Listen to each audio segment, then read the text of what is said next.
हाय दोस्तों, मु आलोक मु तो नयगढ़ रनपुर बलभद्रपुर ए भिडियोटी कर वर्षा दिने केमिति छतु चाष हुए। वर्षा खरा एवं शीत देखु दोस्तों, आमे वर्षा दिने 9 बिड़ा अधा माने अल्प किछि नड़ा 9 बिड़ा 10 बिड़ा रु कम रे आमे बेड पकाइबा। केमिति पकाइबा? वर्षा दिने अल्प नड़ारे अधिक अमल हुए, कारण वर्षा दिने क्लाइमेटा ठीक रहिबा सत्ते भल अमल छतु दिए। वर्षा दिने खर्च कम। 9 बिड़ा नड़ार दाम आपन को किना पड़िबो 18 टंका, 20 टंका एवरेज नड़ा। मंजी स्पन पिछा 13 टंका। आउ चोकड़ बेसन 5 टंका 3 टंका हेले भी सफिशिएंट रहिबो, कारण चोकड़ गोटे किलो रे बेसन गोटे किलो दबा। एमती राउंड राउंड करी सदाବେଳେ बेसन को चेष्टा करिया पकेया पई, जहाँ मध्यरे बेसन अधिक तो दबा नहीं। गोटे बेड पिछा आमे 100 रु 150 ग्राम चोकड़ एवं बेसन तो दबा मिक्स करिया। आउ एई भली भाबरे तीन लेयर आम पकेबा। प्रथम लेयर टी सरी जाई अछि, द्वितीय लेयर पडुची। मझी नड़ा गोटे फिटेगिरी पकेबा, कारण मझीरे थिबा गैप टी सेटा फिलअप हो जाए। आ बेड टी सदा बेले लेबल करी पकेबा। एमबिया मु सीधा पकाउची बेड, तो क्रॉस भी पकांदी, किंतु मु एई भाबरे पकाए कारण मोर अमल एमदिया सीधा बेड ही भल आसे। सेथि पई मु सीधा बेड पकाए। आपण माने जानिथिबे वर्षा दिने अधिक अमल आ छतुर चाहिदाटा भी टिके कमी जाए वर्षा दिने, कहीं प्रत्येक एरिया रे छतु अधिक मात्रा रे फले। किंतु बंधु आपन कहि रखिबी, ये वर्षा दिने आपण देखुछंती जेमती छतु होउजी, शीतरे भी एई प्रकार छतु हबो। किंतु टिके वर्षा खरा ठारू शीत ऋतु रे छतु चाष कले परिश्रम बहुत कम। मु नेक्स्ट वीडियो आपण मानक पाखु छाड़ी मो यूट्यूब चैनल माध्यम रे मु छाड़ीबी, किंतु टिके समय लागिवो। आउ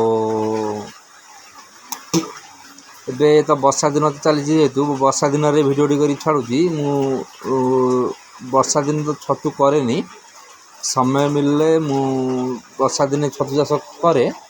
खरा एवं शीतरे मु करे।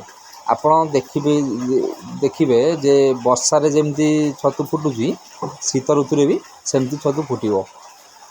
देखंतु बेड टी वर्तमान हमर कंप्लीट हो सारिची। ऊपर लेयर भी सरीची। ये गोटे सरू बिड़ा थिला नडा, सेटा को ऊपर छिंचुची। मन रखिबे ऊपर सदा बेले पतला करके देबे, प्लस बेड टी को एमती टिके चापिबा को पड़िबो, काहे कि ना भितर थिबा तो पवनटी सेटा बाहर को बाहरी जीवो। आमे आ पर कोन करिया, कोइंजी माध्यम रे किंबा दा माध्यम रे आमे नड़ाती को काटिबार कारण होजी जे वर्षा दिने शीघ्र फिंपी आसे नहीं। जदि भी आसे हेरी ए बाहर को बाहरी थिबा नड़ा माध्यम रे से बाहर को पळई आसे।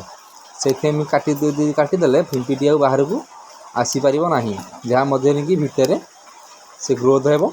ग्रोथ होला परे सब आडे कि फिंपीटा खेलिबो। आउ एई भली भाबरे आमे कोइंजी माध्यम रे तो काटिबा। आउ काटिबा मध्य रे बेटी एंदी पकई सारी आमे जरीटा को घोड़ाइबा। मु देखेबी आपन को वर्तमान मोर 6 दिन रो बेड को देखंतु एई भली मात्रा रे वर्तमान फिंपी आसी जाई अछि।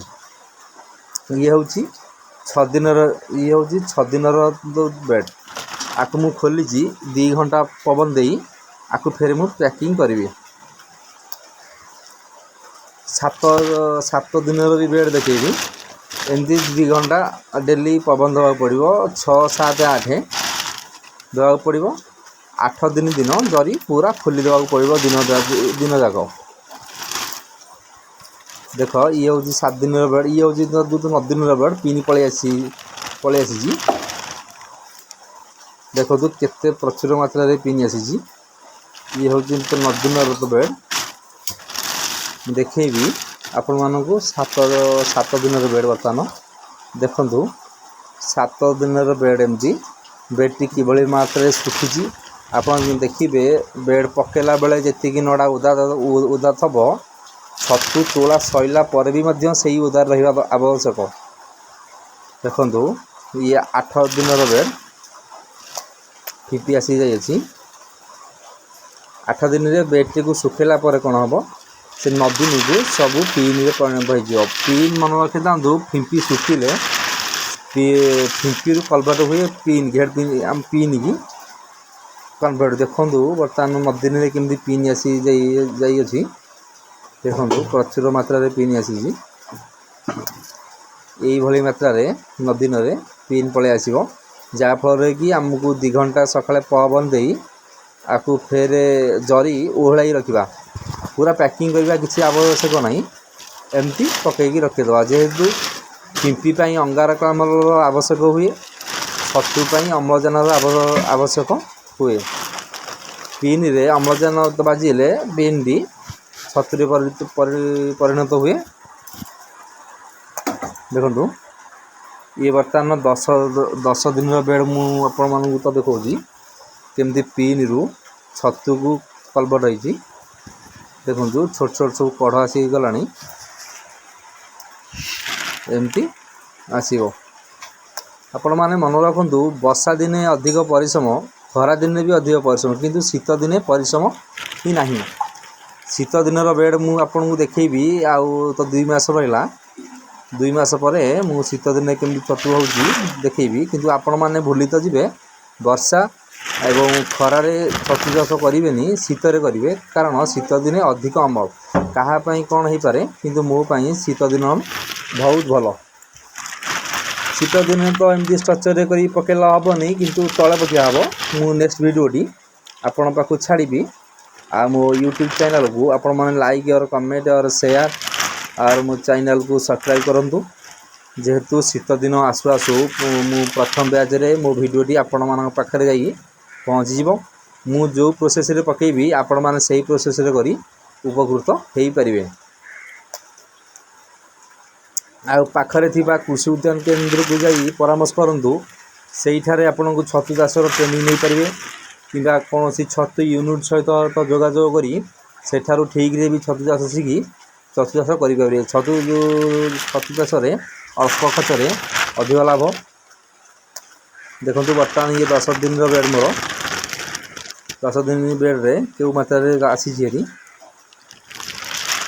आपण मैंने चेष्टा करूँ देखु यही मात्रा बेड पकड़ा पड़ो ये देखो मोर 13 दिन बेड भी ये अच्छी मुझे किसी छतु प्रोडक्शन हो मोर तो सरी आउ किछिटा अच्छी सी आज काली तो शेष हो तो 14 दिन में देखो 14 दिन में यही बेड सब मोर सरुची अल्प मात्रा छतु अच्छी जेहेतु एथुरु छतु तोला सरी वर्षा दिने प्रत्येक बेड रु 900 रु 1 किलोग्राम 1100 ग्राम पर्यंत छतु आसीबो किंतु छतु पकेबार किसी असुविधा नहीं आमर प्रथम काम होची छतु हुए पवन आमे आमर काम होची आमे फिंपी तैयारी करबा भगवान का किस्मत है तो से छतु तैयारी करिवे जेतु मन रखी सदा फिंपी हुए छतु जेते फिंपीटा सुखीबो फिंपी सुखिले कलवर्ट हम छतु को पिन की देखो ये बर्तमान मुझे आपको देखा 11 दिन बेड 11 दिन बेड रे बर्तमान मोर छतु आसलानी हेरी तथापि भी छोट छोट पिन सब अच्छी 13 दिन की ठीक से आसीज गोटे गोटे बेड रे पलि आसलानी कहीं प्रत्येक बेड टेम्परेचर ठीक थाए।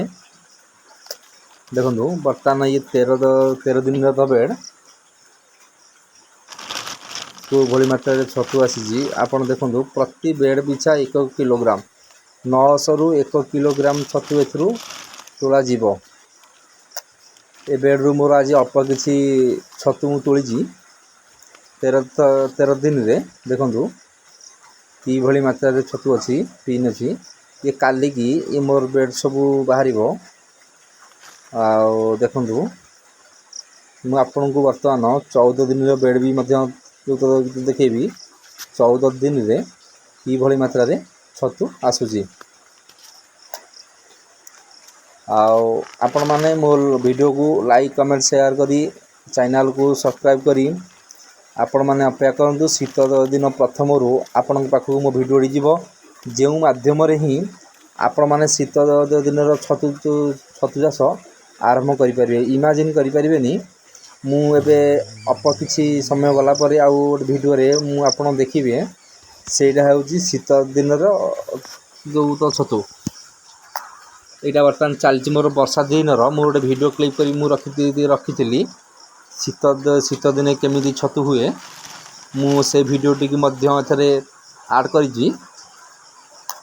ଆଉ ଆଡ଼୍ ତ କରିପାରିନି ଶୀତ ଦିନେ କେଉଁ ପ୍ରୋସେସ୍ରେ ଛତୁ ପକିଆ ହୁଏ ମୁଁ କହିନି।